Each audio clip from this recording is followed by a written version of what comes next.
1, 2, 3, 4, 5. Welcome back to the TMCJ podcast. We are on, podcast episode number 29. So almost 30. Almost We've 30, gone so that's far. true. Jesus. I don't think either of us thought when we started this thing that it would actually be going on quite this long. Or that we'd enjoy making it this much. Yeah, I knew I was going to enjoy it, but I didn't think it would, it has fulfilled all of my expectations and more. It's filled a hole in my heart. Sorry. Anyway, so... It was directed at something else, not the hole in the heart. Okay. I'd like to think that you weren't ewing at the hole in my heart. So... I have, as I said before we started this, I have multiple topics that I want to talk about this week. Unlike many weeks before, I am actually prepared. One of them, and I do have to preface this by saying that there is some controversy surrounding this. Controversy. And fine, pronounce it however you want.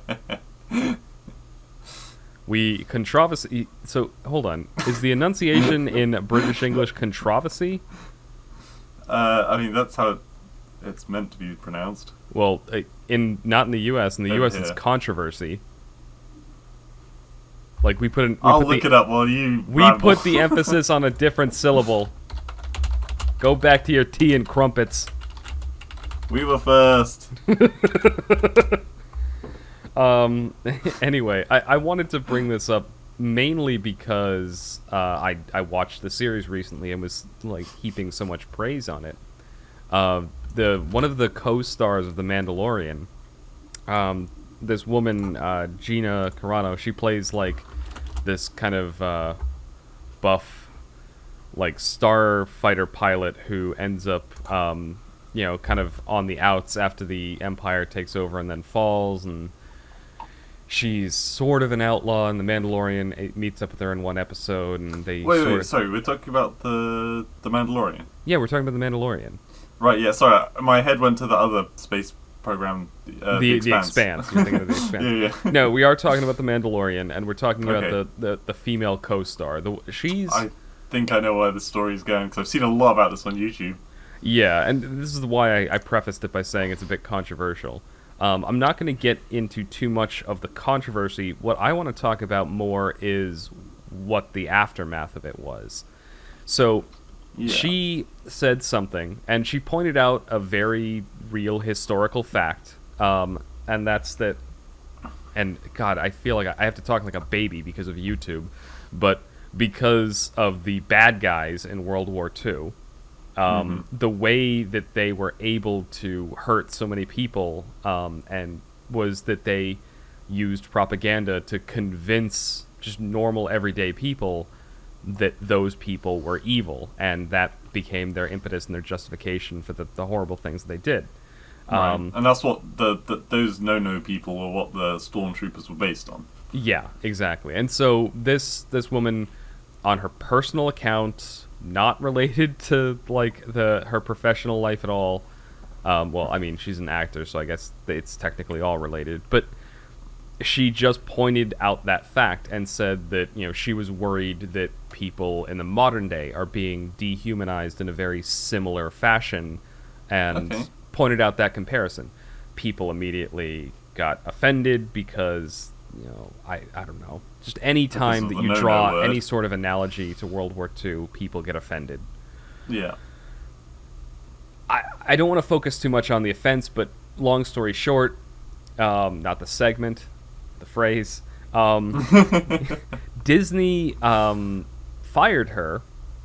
Yeah. Well, it's not clear whether she was fired, forced to resign, or was on her way out anyway, and this just expedited it. But one of those three things happened, and regardless of which one of those three things happened, the optics for Disney were not good, because the next, couple days, the number one trending hashtag on Twitter was cancel Disney Plus.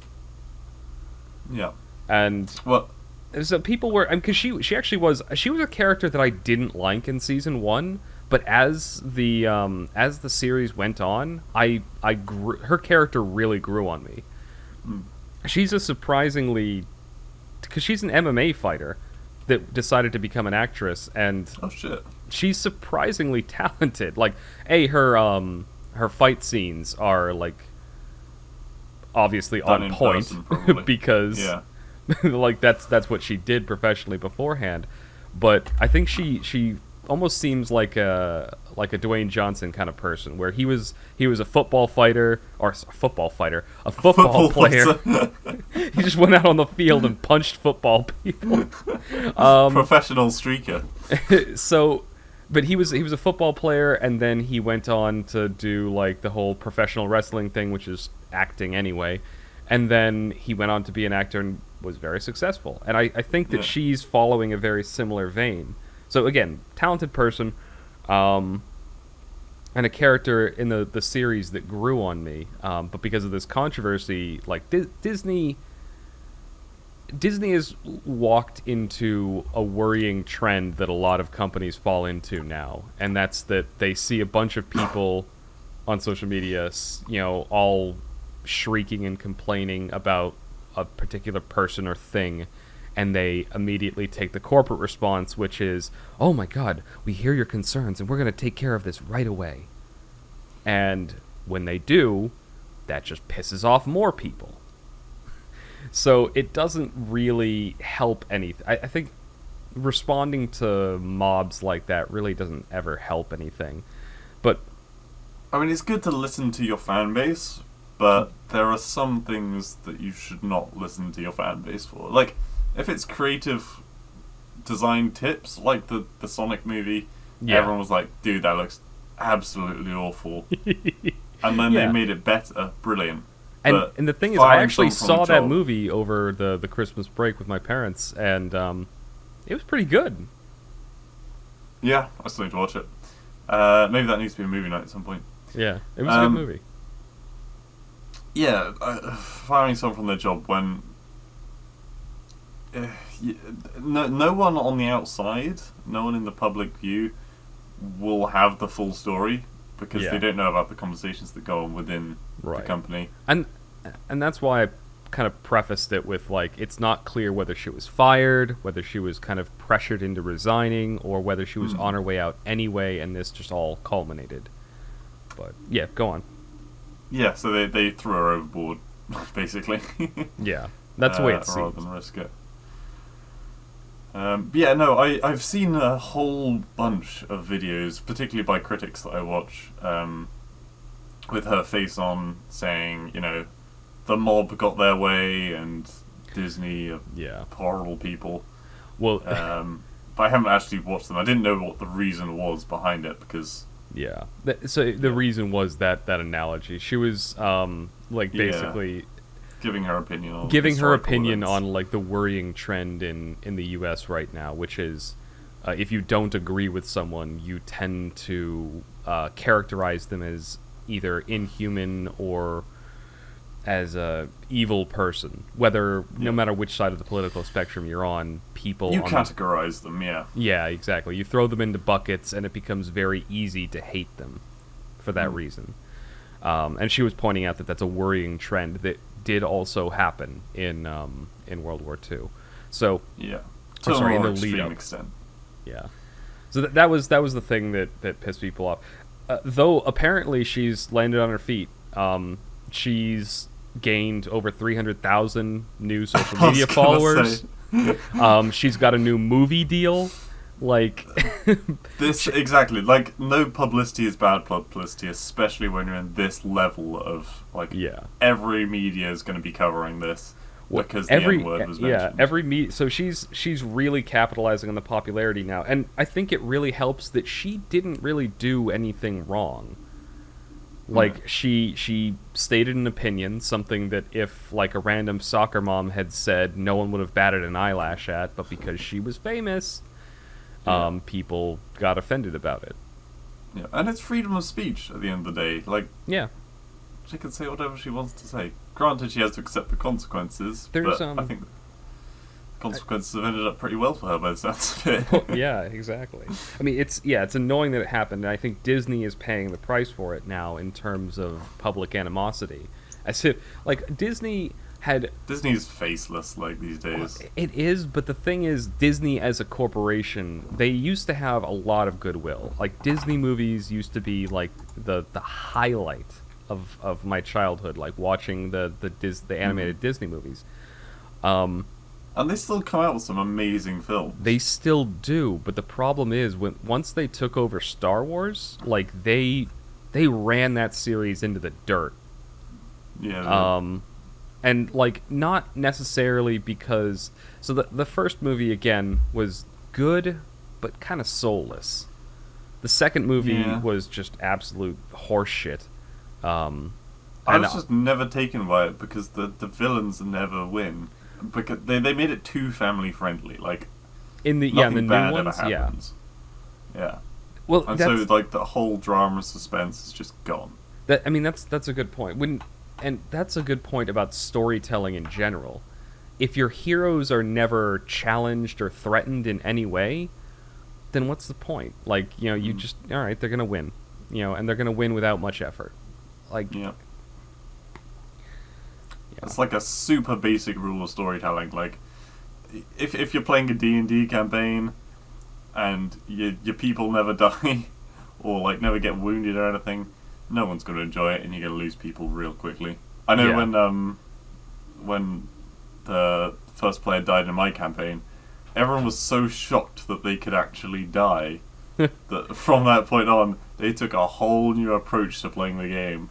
Well, there was this is getting a little bit off topic here, but the D&D campaign that I'm still running for my cousins, I was thinking like a few weeks back that like they're actually doing really good. I'm not throwing enough challenges at them, so I tossed like a hard puzzle at them, and the last time they played, Jake nearly got eaten by a snake. Oh shit! So he was this close to dying. Jake's character is not a small character. He's a big guy. Oh yeah. He's their tank. He's their tank and their damage dealer, and he got grappled and almost eaten. Jesus. So I did something similar. I was like, I was setting them up because they rolled like a double 1, like 2 1s in a row on a d20. By the way, we're this is now the new topic is sorry. D&D. No, go on. No, tell the story. It's actually I think it'd be interesting.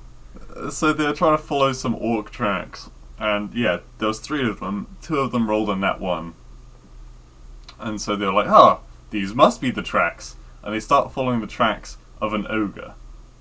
Oh boy! And only half the party was there, so there's only 3 of them as opposed to the normal 5 and a NPC who they normally walk around with at the moment. Yeah. They get to the cave, they peek in, they're like, oh my god, there's a frickin' ogre coming at them. They killed it in like 2 turns because they got 2 nat 20s. I mean, that's the nature of luck. Really good rolls. They had shit luck that led them there, and they had great luck that got them out. So they got like a fudge ton of XP, and like they instantly completed that was meant to be the end boss of the mission, and they killed it first. And so I was like, oh shit, I really need to step up the challenge level on this. Yeah. Well, I mean, you're meant to, like, in D&D. By the way, we talking about D&D, and this is why I was like, it's all right that we kind of went off on a tangent in this conversation. To use a phrase I haven't used in a while, we're just we're 2 guys having a conversation here. Like, it's not. We're just 2 regular guys ticking off the bingo card. Let's go. God damn, that is a bingo square, isn't it? Yep. Oh my god. But yeah, so I mean like in the early stages of D&D, you really do want to treat your party with kid gloves. Like, nothing should be able to TPK them or total party kill right off the bat. And even if something is, they have the bad luck to have something like that happen, you should give them like 1 get out of jail free card. But once they pass like level 5, when they're in the upper levels, then you can start taking the gloves off. Once they pass level 10, fucking throw the book at them. Oh, anyway, sorry, just Look, Yeah, but that was good. but last, just final thoughts on that. Like, I think that it's always bad when something like this happens. When it's always bad when somebody gets like fired or gets they lose a job, they lose a career, they lose something, just because they had what I mean could be just a normal opinion. Even if it's a bad opinion, Hmm. people should like engage with that opinion and go like, this is a stupid idea because of X, Y, and Z, or hey, you're a shitty person because of X, Y, and Z. You shouldn't be going after somebody's job. It really is the epitome of mixing politics with your work life. Like, not the person who said it, but Yeah. the people who, I was about to say own. No, I mean the employer of the person Well, is showing how kind of neglectful they are of responsibility by letting their own views or political views or whatever affect the job. Like, Yeah. she could be a really amazing actress, and because they don't like the way that she thinks outside of work. Yeah. then they're punishing her and by logic then their own company. Yeah. It's not a good but I mean that is an unfortunate fact of modern day life. I was chatting with Juan and Raymond last night, and Yeah.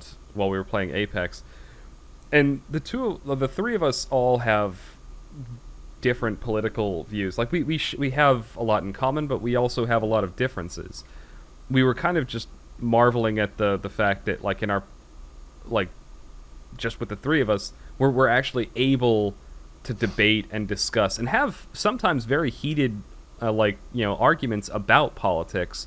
Yeah. But it always ends with us, like one of the other of us going like, okay, I can see that point of view. Okay, I see where you're coming from. I don't necessarily agree, or I do agree, but we're at the end of the day, we're still all friends. Yeah, absolutely. And like a lot of the first conversations you and I ever had were kind of based around that. I don't want to give any details because I don't want to Yeah. enforce our political beliefs upon the podcast. But yeah, we argued about everything at the beginning. Right. And we do still have very different views, and we'll quite often bring them up from time to time. But what we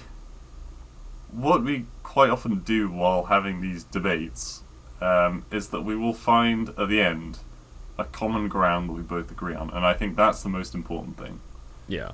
And it's one of the saddest things about the the modern landscape is that fewer and fewer people not only feel comfortable, not only don't feel comfortable, but oftentimes they literally are afraid to have these kinds of debates.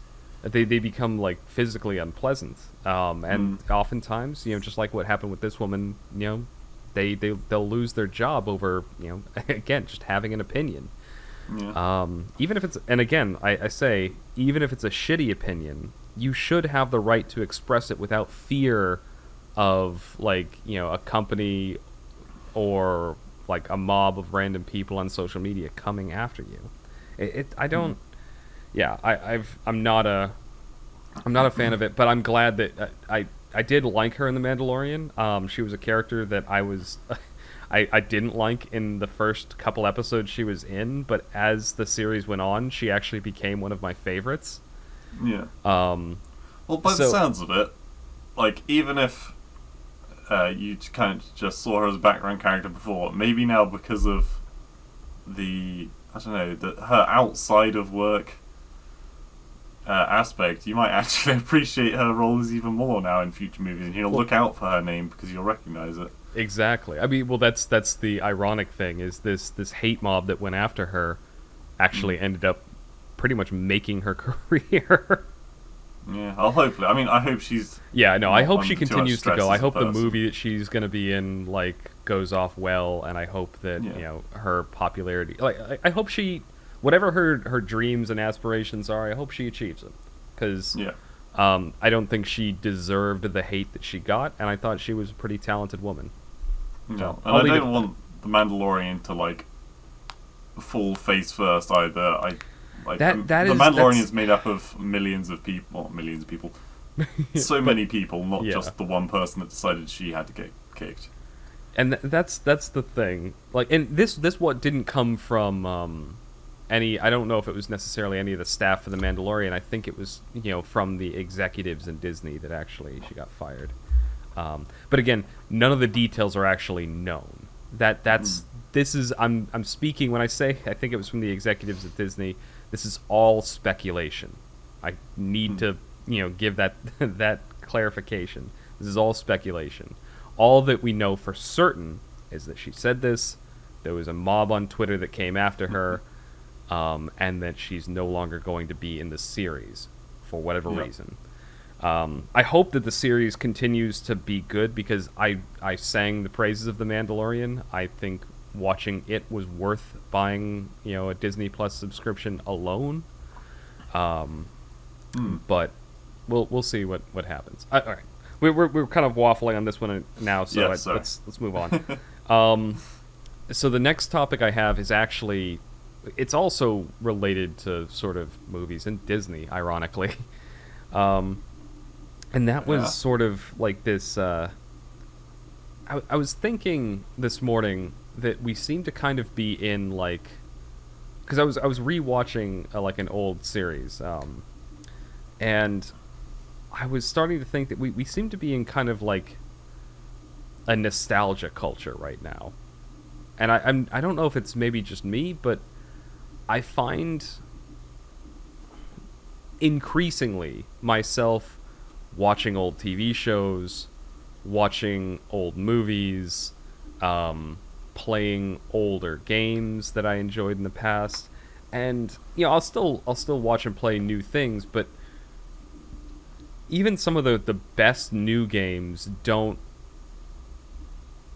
match up. Yeah, they exactly. I feel like they don't match up, and I'm wondering, is it like, am I just getting old, or is this a more prominent thing? And then I actually did a little bit of Googling after I had this thought, and I mean, some of the most popular shows on like Netflix and stuff are shows like The Office, which aired in 2005, or Friends, which aired in the 90s. Like, there's like, I think that might be indicative that it might be a wider spread thing, and that's about as far as I took the thought. But just with that premise, I want to hear your thoughts. Okay, so I when you started talking, I was thinking about like games primarily. Yeah. I know there was a time around the time when I was playing a lot of CS:GO and a lot of Payday 2, where there was just no good content on Steam. Like, nothing new was interesting. Like, the last interesting thing that came out kind of was like Hotline Miami 2, and even that was not as good as Hotline Miami 1. Well, and even that was a sequel. Yeah. And so, like, I just went back to playing old games for a very long time. And I think 2020 was actually a better year for games. I know there were a lot of bad games that came out at that time, but there was a lot of interesting mechanics, new games. But the classics will always be the classics. In the same way that when you think of 90s music, you think of all your favourite, awesome, super popular music. You don't remember all the absolute garbage that was there. That is a very good point, and something that I think I remember this point being made to me years ago, thinking about like classic rock. Like, yeah, you think of like bands like Led Zeppelin, The Doors, like the Beatles, like they all stick around. But yeah, right, at the time there were tons of imitators and just garbage that were listened to and forgotten. There were more than like 3 bands in the 80s. Yeah. Exactly. So that's why it was a topic that I was thinking about, because I do find myself going back and, like you did with the games, watching old movies, TV shows, reading old books that I've read before. And whenever I try to find something new, it's rare for me to find... That's why The Expanse was such a treat for me, because it's something very new that, like, was just... It blew me away. I was like, holy shit, this is amazing. Yeah. And I feel like I had that reaction a lot more in the past. And I find myself... And at first I'm like, maybe it's nostalgia, but... So the thing that started this was this morning when I woke up and I was making breakfast, I was watching an old episode of Star Trek: The Next Generation. It's a show that aired in the late 80s and finished in the early 90s. I never watched it when it was on TV. I was alive when it was airing, but I never watched it. It was a show that I never watched until 2015, actually. 2015 and 2016, I started watching it. And even then, it didn't really hook me. But once I got into it, probably 2017-ish, I blew through the whole thing on Netflix. And so that is what made me think, well, maybe it isn't just me feeling nostalgia. Because I have no nostalgia for that show. I never watched Star Trek as a kid. I didn't give a crap about Star Trek. I thought it was for weird nerds. But then I watched it as an adult, and You were a weird nerd. and I found myself, oh my god, I am a weird nerd. But I watched it back, and even watching it now, I'm like, I'm really enjoying it. Even with new shows that I'm watching now, that I think are good, I don't have that same urge to go back and watch it again. Does that make sense? That was kind of a long-winded way to come about this topic. But... And also, I find that good memories or bad memories have a kind of inflation, right? Yeah. So, you could remember a game being really fun, and you're like, oh man, that was like the best game I ever played. And over the years, you will only, like, more and more think it's awesome. Until it's not like the game actually is, like, after a long enough time. Yeah. As good as the game is, but, yeah, you kind of... So, there have been games that I've come back to after, like, I haven't played them since I was, like, 7 years old, and I've come back to playing them as a 23, 24-year-old. And I'm like, God, I'm struggling to play it. Yeah. Granted, my tastes have changed over the years from a 7-year-old to a 20-year-old. Yeah. But when I was a 7-year-old, I could fucking clear Super Mario Bros. 1 on the NES. Now, I tried playing it on the Switch, and I'm like, wow, I don't remember sucking this bad.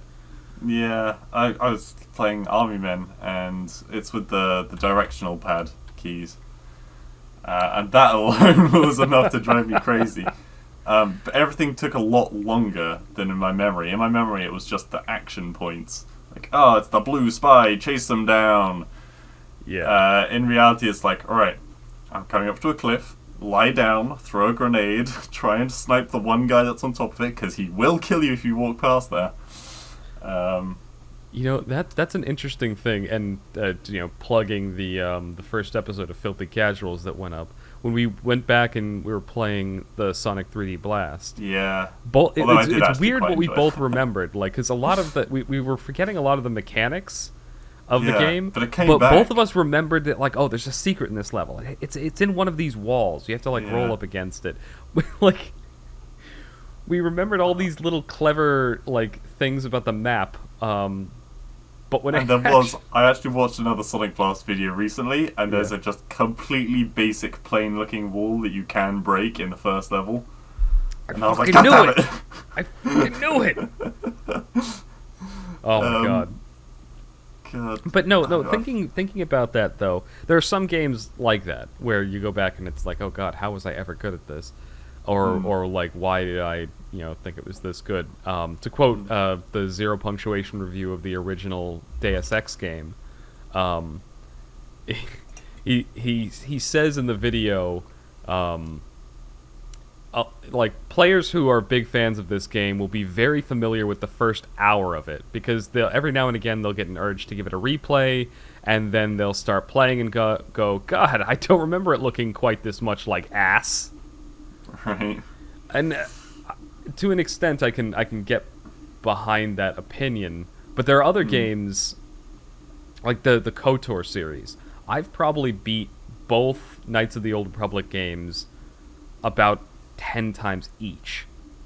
Jeez. And they do not necessarily hold up that well these days. Like, they've got... Ooh, God, the graphics are rough. You occasionally, like, glitch into barrels. Sometimes things don't load properly and you have to go back 3 saves. Like, it's... The games are rough. But the writing in them is so good. The story is so good. And the gameplay is just fun enough to keep you going from story to story. Absolutely. And I think that's one of the primary things that sets old games apart from new games, is that back in the day we had a lot less ability to make these beautiful looking games. Games did not look beautiful back in the day. Yeah. So they had to put in some really good storytelling, really interesting mechanics, which I feel like has become more of a... it's fallen by the wayside. Graphics have almost become a crutch. And Yeah. I think the same thought applies to movies. Because Yeah. I think looking back at watching, that Star Trek series that I was talking about, they had a low budget. It was the late 80s. They couldn't do a whole lot with special effects, so they had to rely on the writing, on the interesting plot lines, on like just the acting. Like, that had to shine because they weren't going to have the big budget, even what a big budget movie at the time was capable of. So their special effects weren't going to be there, and I think as a result, the show's a lot more. It has a lot more like heart and intrigue, and I've watched some of the more recent Star Trek stuff, specifically like the new Star Trek movies. I've seen all of those, and while they are good, I think, just like with the graphics with video games, I think they rely too much on spectacle. Yeah. And they don't have enough substance. Yeah, and I mean, we watched Aliens, sorry. Yeah, Alien. A couple days ago. It's basically Alien too, but yeah, Aliens. Yeah, really intense film, really good film in my opinion. I love it. But the CGI, when it gets the CGI, particularly around the spaceship and the land ship, and they had, but it was. It's kind of like a moment of, oh, they tried. Oh, bless your heart. But then they have to be like terrified in the next scene because like the cosmetics and like. Yeah. All right. Well, let's not get too deep into that because our media segment is coming up next, so that we'll consider that a plug. Spoiler. Yes. Any final thoughts to wrap us up, because we are at the end of segment 1. I don't know. Controversy.